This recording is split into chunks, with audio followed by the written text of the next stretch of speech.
Going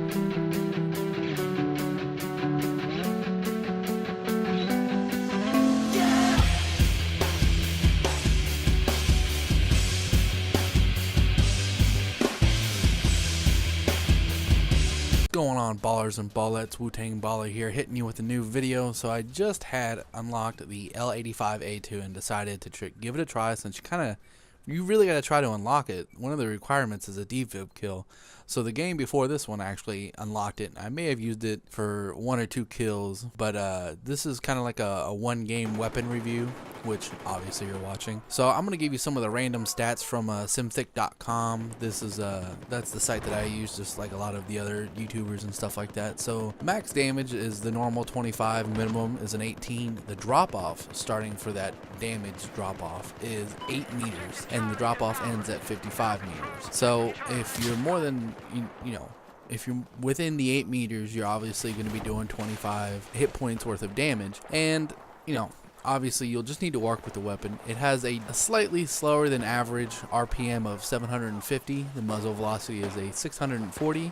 However, if you suppress that, it goes all the way down to 330 meters per second. So when you put on that suppressor, you're really limiting yourself to the bullet's speed and velocity. Max size is a decent size 31. The projectile it shoots is a 5.56 by 45 millimeter NATO round. So that's kind of like your standard average, assault rifle ammo. The reload is a whopping 3.75 seconds empty.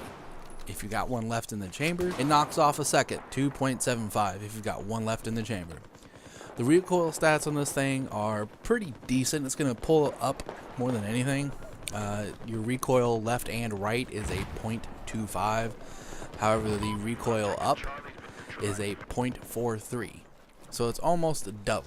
So as you will see in this video, I am having to use the 40 millimeter grenade launcher because I didn't have any other attachments for it at this point. For me, using the weapon, it works best in close quarters, and I'm assuming that when all the unlocks are unlocked, this weapon could possess some serious firepower and can do some good damage. While the recoil and fire rate complement each other, you will easily be gunned down by any other weapon as long as it's over 800 rounds per second. It's just you have to work with it, and you have to know your limits with the gun itself. Work and practice, just like anything, can turn this weapon into a formidable tool. Considering the time that you have to put into unlocking the weapon, here's what you need. You need a defib kill, 1 pistol kill, 40 millimeter grenade kill, which I just used the quote-unquote noob tube to get. You're also going to need 3 assault rifle ribbons, which is 6 kills per assault rifle ribbon. So that means you need to get 18 kills. 18 kills. So, to me, I give this a 3 out of 5 stars just because of the fire rate. That 750 kind of puts you at a loss through a lot of the other assault weapons. So yeah, that's my rating on the L85A2. I also wanted to talk about where Battlefield 4 is in its current state. Now personally, I have had a lot of good days, and then I've had a lot of bad days. Whether that's connectivity issues or the game itself, I'm not really sure. My main issue for my PS3, unfortunately, is the game freezing during different actions. I hope EA and DICE continue to work on the game itself. Hit detection, rubber banding seem to become a bigger issue than when they first launched the game. I'm torn between what Battlefield 3 was and where Battlefield 4 is, because I can only hope that they continue to work on the issues and fix them. I do plan on buying a PS4, but at this point I don't really have the $400 to plop down on the system itself. Some people have asked me if buying premium would be worth the investment. Personally, for me right now, unless premium fixes all the other issues, no. And I don't see that being the fix. You just have to buy premium and then, hey, everything's fixed. I hope not. I really hope not. In the long run of the full life of Battlefield 4, depending on how fixed the game is, quote unquote fixed, then yeah, it'll be worth it. But considering we're 3D DLCs in, to me, it seems like, they're still working on the game and they're 3 DLCs in. I don't see the game getting fixed, personally.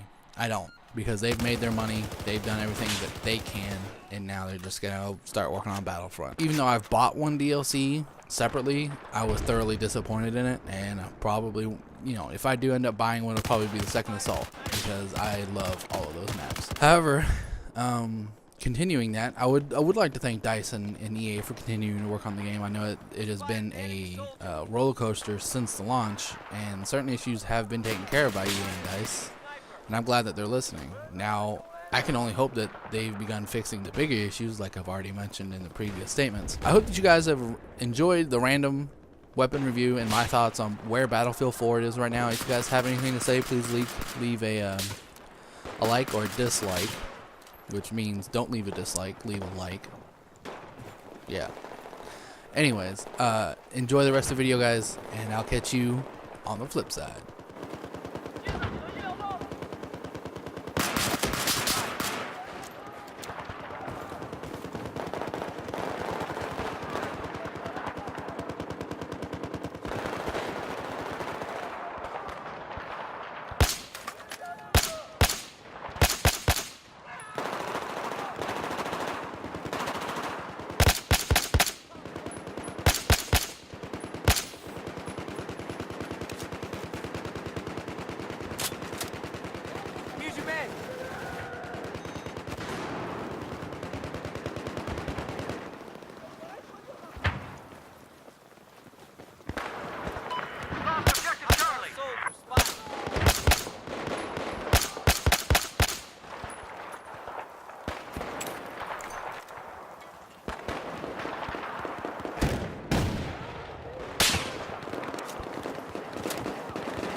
Kid.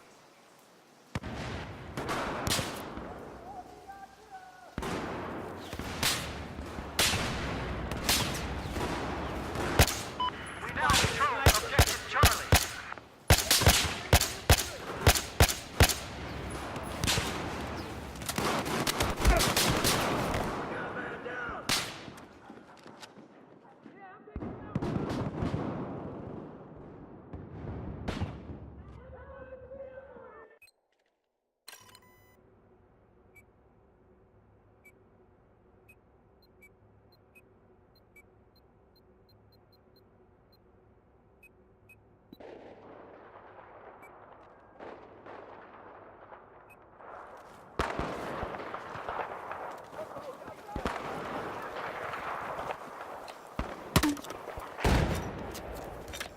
Spotted a hostile soldier.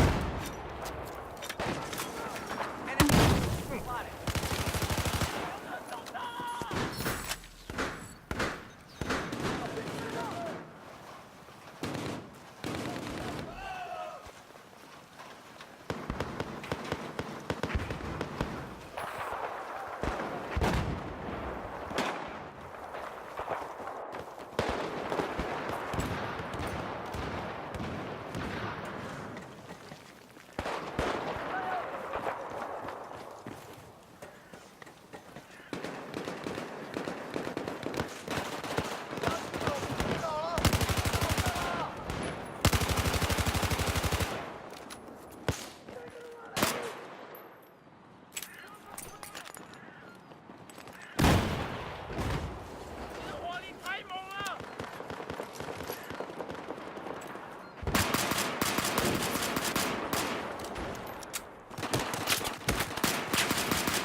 Charlie has been compromised. C4 is in position. I need some ammo.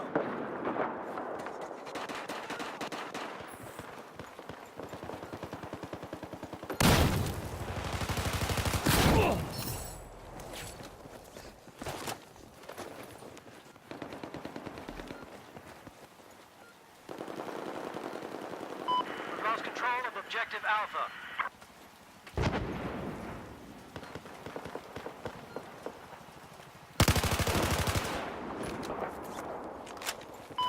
We have taken objective Charlie.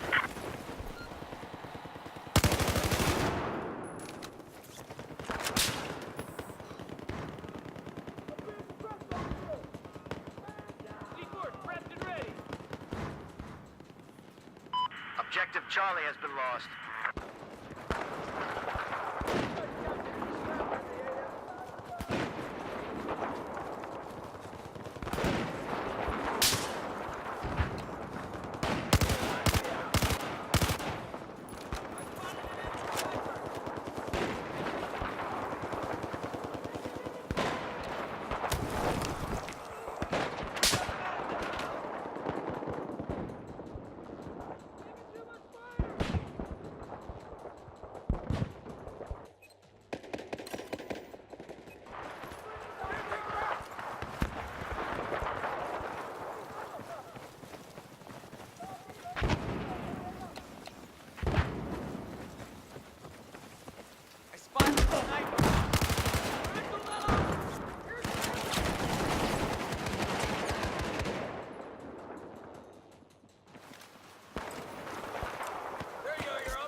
Charlie is now in our control.